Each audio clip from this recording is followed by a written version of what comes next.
আজকে আমি দেখাবো গোটা গোটা কুমড়ো ফুলের বড়া।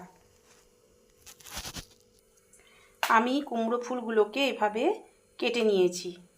একটা পাত্রে আমি কিছুটা বেসন, এর সঙ্গে আমি হলুদ, এর সঙ্গে আমি কালো জিরে এবং নুন দিয়ে একটা ব্যাটার রেডি করেছি।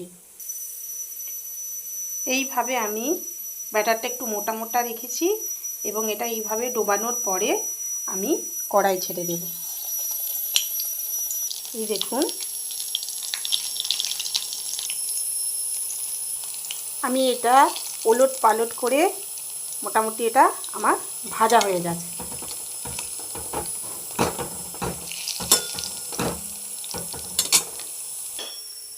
একদম রেডি আমার কুমড়ো ফুলের বড়া, গোটা গোটা কুমড়ো ফুলের বড়া।